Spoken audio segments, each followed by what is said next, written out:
Bank of New South Wales.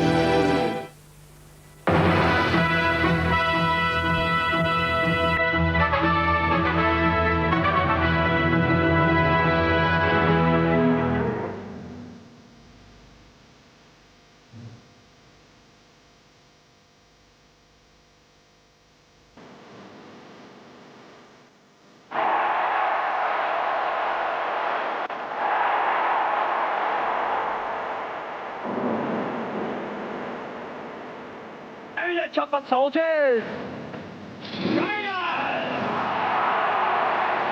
I just want to celebrate another day of living.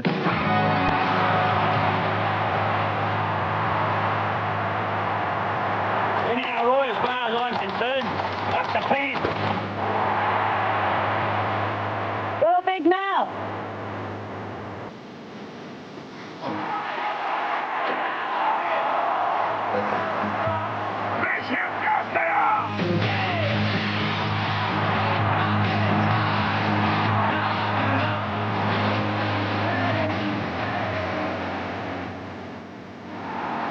Walk the plank, Raiders!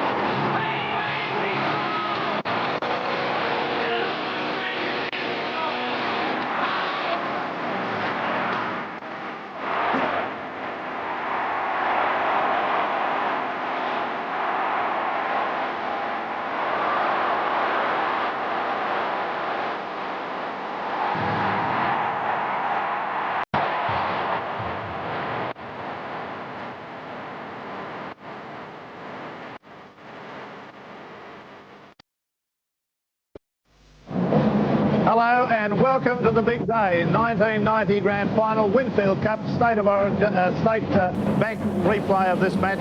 It'll be an absolute gasser. Now, the weather is going to be very, very good. We've got a fairly slight breeze coming in from the northeast. The harbour, of course, looks magnificent this morning. We've got all the boats and everything all out there. And I assure you this is going to be a day to remember. We've got also a massive crowd of people going to be in attendance here. They're not here at the moment, as you can see around the ground. Perhaps we've got a reasonable crowd here at the moment, but football's still only 45 minutes away. This is my 34th Grand Final that I've seen. I've worked on 28 of them, and I'm still a great enthusiast for the game. I'm still looking forward to seeing this match, which I think will be an absolutely great game. An interesting statistic comes out of this Grand Final. Canberra have got 3 grades in the Grand Final.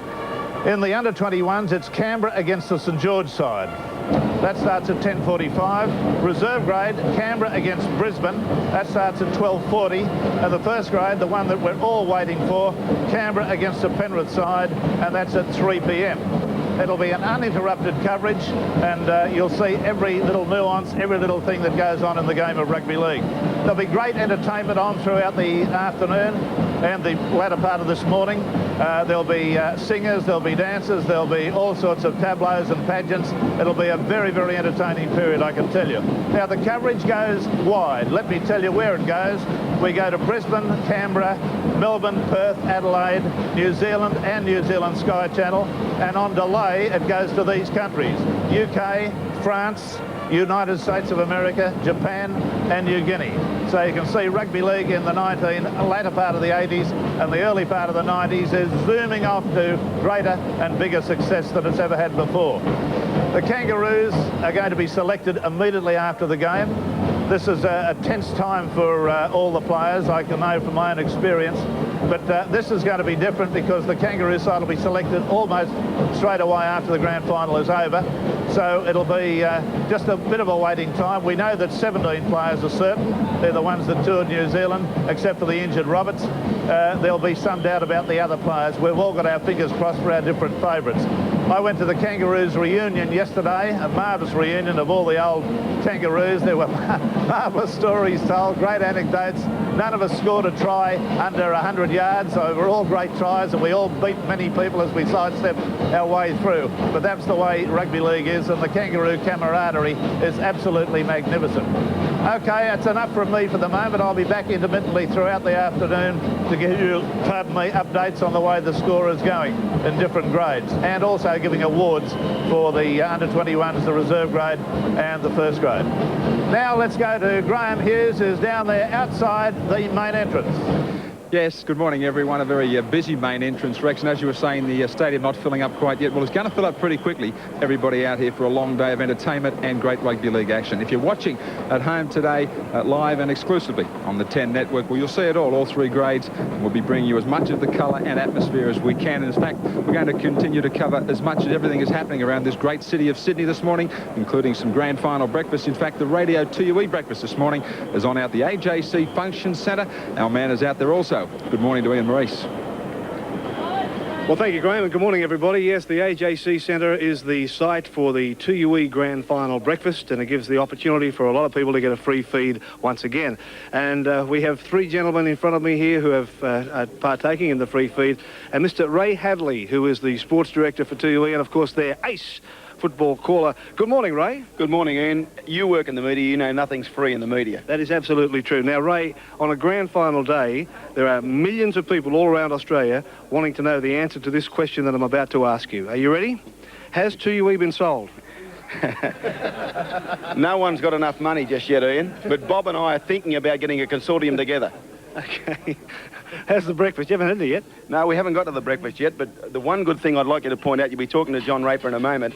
John will, along with his other selectors, select the 28-man Kangaroo squad, and I'd like to just illustrate to all your viewers that that's exactly what John's drinking from 7 o'clock this morning right through until the end of the game. I always drink that. Till the end of the game, till the end of the Kangaroo selection? No, to the end of the game. No, to the end of the, no, to the end of the selection process, I meant to say.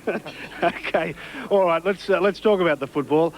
Two terrific teams. They really have done well, both these teams, to get to this stage. Can you pick a winner? Well, yeah, I have picked Canberra to win. I think it's a remarkable performance, of course, by Penrith to make their first grand final since joining the competition in '67. But I just feel that Canberra have it a little bit over Penrith in the fact that they were there last year, and they've got the type of players who can win grand finals. They've got Meninga, Belcher. Ricky Stewart, I think, will have a sensational game today. I've tipped him in the Telegraph this morning to be the man of the match, and as such, I think he'll cement a place in this 28-man squad that John and the other selectors will name later tonight. I think Canberra probably by 6 points, but Penrith have done remarkably well to get as far as they have. And all of that, and he didn't draw breath. You notice that? That's the mark of a true professional, a man who was an auctioneer up until 1981 when some lunatic gave him a job in radio. I'd like to thank you very much for giving me that job too, Ian. I appreciate it. Thanks very much. Let's come over to Bob Fulton, who, of course, is coach of the Kangaroos. The team will be announced tonight. Bob, before we talk about the tour, can you pick a winner?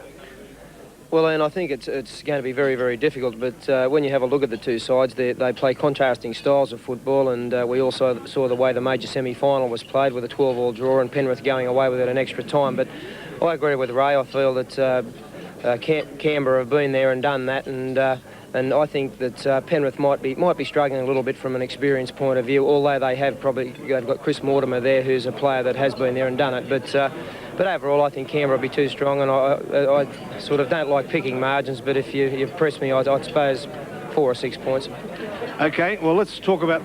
All right, well, Bobby Fulton with some comments there about Canberra to win the big one, the first grade grand final of 1990. Canberra, in fact, are in all three grades, the President's Cup, reserve grade and first grade. We've got a huge commentary team to bring you all the action today. Here's David Murray. He's going to introduce the man that will help him call the President's Cup. Good morning, Dave. Good morning, Graham. Good morning, everyone. And yes, we have got a very good commentary team to bring you what should be a very entertaining President's Cup Grand Final. Canberra up against St George, and Russell Fairfax watching the two teams throughout the season. They really have been the two best teams in President's Cup, and their display here a fortnight ago really was quite brilliant. It was a lot of fast movement of the football.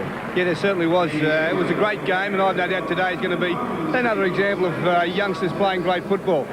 St George certainly dominated that semi-final through the forwards. But I can see Canberra, after a bit of a spell, did it a bit tough. 2 weeks of solid football now. We'll see them come right back into contention. Should be a very interesting game, but I still think Saints can win it through the forwards.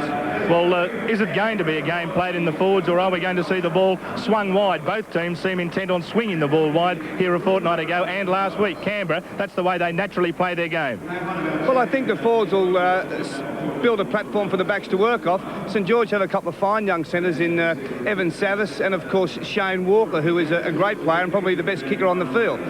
Brett Mullins and David Ball from Canberra certainly pose a tough assignment for the Saints guys. I think they should cancel each other out, and it basically will be the forwards who will win the match. Russell Fairfax will be joining me in the commentary box. Down on the sidelines we'll, of course, be joined by Billy Anderson, a man who's been very adept at watching a lot of these fellows come through the ranks, of course, through the Commonwealth Bank, and his years of teaching experience. Is there one player who you think might turn this game today? Well, in the semi-final, Dave, I thought that Priddle for St George was the dominant player on the field. His forces through the rucks, his ability to defend that play the ball area, I thought was outstanding, and I think he'll be the dominant man again. I've got to say, as far as Canberra's concerned, in the semi-final, the centre Mullins wasn't available. He was back last week against Parramatta. I was very impressed by him. He could well be a factor too. OK, join us for all the action at 11:15. President's Cup Grand Final, St George versus Canberra. And, of course, everyone has their own prediction of who might win the game. Here's a couple of them. I'm going for Penrith. I just feel Phil Gill's got them playing in such a way that they'll be inspired enough to come home with a bacon. Canberra have played well. I think the extra week's going to give Daly and all those fellas time to get those legs right. Stewart, but I just think Penrith have got their tails up and will carry it on. Well, I think the media all week will now install Canberra right where Phil Gould wants them to be, as red-hot favourites. But I think we could be promised one thing, that Penrith will not be as defensively shoddy as Brisbane were today. But then again, that's probably underselling the Raiders. They were magnificent today, and I've got to favour them. Well, I suppose I'm not going to be on my own when I say my heart says Penrith, but my head says Canberra. I think Canberra's display today was awesome, and if they can back up without injuries to key players, they'll be tough to beat next week. Well, probably I said at the start of the year, I thought Canberra were the side to beat, and nothing's changed. I think they proved today that they're a very good football side. They've probably recovered from last week's loss. And from my point of view, I think they'll be very hard to beat next week. I think Canberra specials. If it's a really close five, you're no chance against Penrith because they've got such a very good tight defensive line. But I think Canberra have got that sniff again now, and they realise what it's like and what's needed to win a final. And with the experience last year and the way Mal's playing at the moment with Badge on his shoulder, I think they're specials. I think Canberra will make it 2 in a row. Not a lot between the two sides, both very good at putting the ball over the line, but I just think that defensively Canberra might be that little bit better, plus they do have probably a little bit more flair in attack, so I'll go for the green machine. And I think it'll be very, very hard to go past Canberra, but Penrith proved last week that they can push Canberra to the limit, and I suppose it comes back to the referee and his interpretation of the 5 metres. If there's a good 10, as there has been most of the year, I favour Canberra, but if it's a situation where it gets a little bit tighter, you'd probably have to go for Penrith. But gee whiz, I tell you what, it'd be hard to go past the Raiders after today.